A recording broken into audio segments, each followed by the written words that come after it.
연초 ETF 성적표 보니 해외 반도체 압승, 국내 반도체 비실. 미국, 일본 등 해외 반도체 종목이 담긴 상장지수 펀드 상품들이 국내 반도체주를 편입한 ETF에 비해 연초 이후 수익률 성적에서 압승을 거둔 것으로 나타났다. 엔비디아 등 해외 반도체 대표 종목들이 올해 들어 20% 이상 급등세를 탄 데 비해 삼성전자, SK하이닉스 등 국내 반도체 대표주들은 좀처럼 힘을 쓰지 못했던 차이가 ETF 수익률 차별화로 이어진 것이다. 30일 한국거래소와 삼성증권에 따르면 지난 225일 수익률 상위권 ETF 종목을 살펴본 결과 인버스 및 레버리지 상품을 제외하고 수익률 10% 이상을 낸 상품은 모두 해외 반도체 인공지능 종목을 위주로 한 관련 테마 ETF로 나타났다. 이들 종목은 총 8개로 수익률 상위 18위를 나란히 차지했다. 최고 수익률을 낸 상품은 KOSEF 글로벌 AI 반도체로 연초 이후 수익률이 16.5%에 달했다. 이 상품은 독일 지수 제공업체 솔렉티브가 산출하는 솔렉티브 글로벌 AI 세미컨덕터 인덱스를 기초지수로 삼고 미국, 유럽, 한국 등에 상장된 AI 반도체 관련 글로벌 기업에 투자하는 상품인데 AMD, 엔비디아, TSMC 편입 비중이 60% 이상이다. 이어 HANARO 글로벌 반도체, TOP10 SOLACTIVE,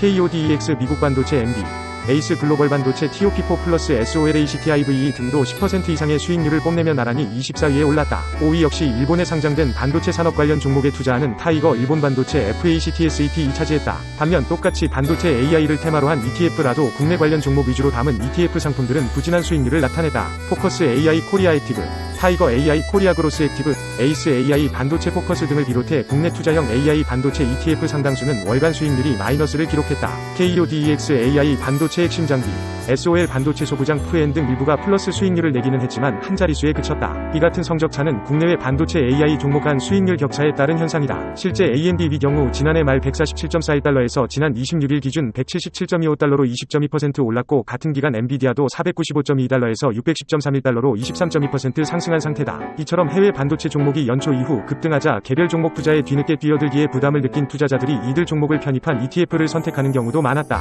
반면 국내 대표 반도체 종목인 삼성전자와 SK하이닉스는 같은 기간 각각 78,500원에서 73,400원으로 141,500원에서 136,000원으로 오히려 주가가 내려간 상태다. 금융투자업계에 따르면 삼성전자와 SK하이닉스가 국내 투자형 반도체 AI 관련 ETF에 편입된 규모는 각각 4,600억 원대에 이르는 만큼 이들 개별 종목의 주가 약세는 ETF 상품 수익률 저조로 이어질 수밖에 없는 구조다. 고영민 다올투자증권 연구원은 지난해 연말 국내 반도체 종목의 빠르고 강한 반등은 엔비디아 실적 등 AI 관련 이벤트에서 비롯됐다며 현재는 그 이상의 이벤트가 없는 상황에서 올해와 내년 실적 전망치 상승세가 정체하자 밸류에이션에 부담이 생긴 것 같다라고 분석했다. 최근 롤러코스터 주가를 보이고 있는 골든센츄리가 한 분기에 1,100억 원에 달하는 연구비를 지출한 것으로 나타났다. 매출의 약 16배에 달하는 규모가 한꺼번에 지출된 셈인데 이 때문에 회사는 대규모 손실을 기록했다. 30일 금융감독원 전자공시 시스템에 따르면 골든센츄리는 지난해 3분기 매출액 73억 원, 영업손실 1,103억 원을 기록했다고 공시했다.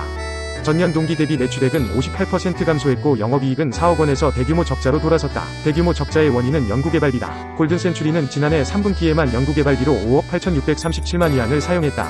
이는 분기 매출액 대비 1,486%에 해당하는 금액이다. 최근 몇 년간 사용한 연간 연구개발비가 매출액의 0.51% 수준인 것을 고려하면 특이한 경우다. 골든센츄리는 농업용 트랙터 휠 등 부품과 트랙터 완성자 등을 제조하는 중국 기업이다. 지난해 3분기 말 기준 트랙터 휠이 전체 매출의 45.3%를, 트랙터가 24.9%를 차지하고 있다. 회사 측은 1,100억 원 규모의 연구개발비를 대형 트랙터 완성자 조립 사업을 위한 설비 투자에 쓰였다고 설명했다. 앞서 골든센츄리는 2021년 4월 중국 정부와 대형 트랙터 완성자 생산 공장과 부대시설 건설을 위해 2,238억 원을 투자한다고 공시한 바 있다. 하지만 재무제표상 공장을 지은 흔적은 나오지 않는다. 통상 공장을 짓거나 짓고 있다면 현금을 지출한 만큼 유형자산 또는 건설 중인 자산 등으로 회계장부에 잡혀야 한다. 합작법인이라면 출자 지분이라도 자산에 남아야 한다. 그럼에도 지난해 3분기 말 기준 골든센츄리의 유형자산은 증가하지 않았다. 반면 현금성 자산은 연구개발비에 지출한 수준만큼 줄었다. 연구개발비를 손실로 반영한 탓에 자본총계가 감소했고 자산총계도 33%가량 쪼그라들었다. 연구개발비가 실제 지출된 것으로 추정되는 중국 자회사 금세기강 소진흥과기 유황공사의 자산도 늘지 않았다. 강소금세기의 자산총계는 지난해 상반기 2,500억 원에서 지난해 3분기 1,373억 원으로 줄었다. 연구개발비로 추정되는 1,116억 원이 손실로 반영됐기 때문이다. 회사 내부 관계자에 따르면 이번 연구개발비 지출은 골든센츄리의 주승화 각자 대표가 추진한 것으로 알려졌다.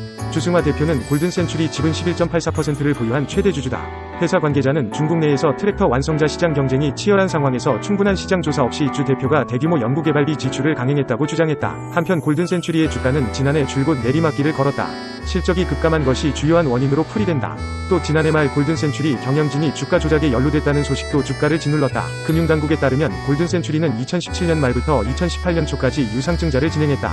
이때 증자 발행가를 높이기 위해 주요 경영진 등이 시세 조종에 나섰다는 혐의를 받고 있다.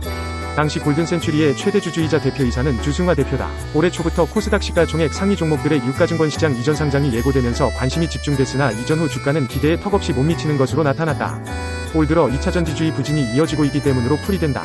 다음 이전 상장 타자로 꼽히는 HLB는 이전 상장 후 주가 부진의 고리를 끊을 수 있을지 주목된다. 30일 한국거래소에 따르면 LNF는 유가증권 시장 이전 상장 첫날인 전일 9% 가까이 하락하며 주가가 15만원 선 아래로 떨어졌다.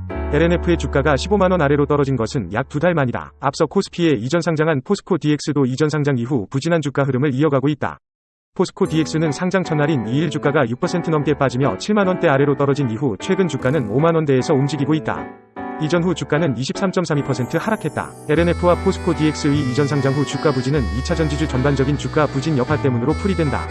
올 들어 2차전지주들의 부진이 이어지며 증시의 하방 압력으로 작용해왔다. 김정윤 대신증권 연구원은 2차전지 밸류체인에 구성되는 철강, 화학, IT 가전은 연초 대비 수익률 기준 최하위권에 있다면서 밸류에이션 측면에서 보면 FN가이드 2차전지 산업지수 12개월 선행 주가 수익 비율은 코로나19 이후 줄곧 25배 수준 이상을 상회하는 구간에서 움직여왔으나 지난해 중반 이후 연이은 급락세를 기록하며 지난 25일에는 20.12배까지 떨어지기도 했다고 분석했다. 이전 상장 자체만으로는 주가가 상승하는 것은 어렵다는 분석이 나온다. 업황과 펀더멘털 개선이 필요하다는 의견이다. 노우호 메리츠증권 연구원은 최근 공식처럼 인식되던 코스피 이전 상장은 주가 상승 전망에 다소 보수적인 입장이라며 신규 지수 편입 이후 자금 유입은 일시적 주가 상승 동인으로 판단되며 결국 2차전지 업황 개선, LNF의 펀더멘털의 유의미한 변화가 부재하다면 경쟁사들 대비 구조적인 주가 저평가 해소 또는 주주가치 극대화는 다소 어려울 것이라고 말했다. LNF는 올 들어 약 29% 하락했다. 시장은 다음 이전 상장 타자로 꼽히는 HLB가 이 같은 이전 상장 종목들의 주가 부진 고리를 끊을 수 있을지 주목하고 있다. HLB는 지난달 21일 임시주주총회에서 유가증권 시장 이전 상장을 승인했으며 빠르면 23월 중 옮길 것으로 예상된다. 앞서 이전한 두 종목은 2차전지 관련주였지만 HLB는 제약바이오주로 올 들어 제약바이오주는 2차전지에 비해 상대적으로 양호한 주가 흐름을 보여 상장 이후에도 양호한 흐름을 이어갈 수 있을지 기대된다. HLB는 올 들어 24% 이상 올랐다. 특히 최근에는 가남 신약의 미국 식품의약국 허가 기대감에 급등세를 보이기도 했다.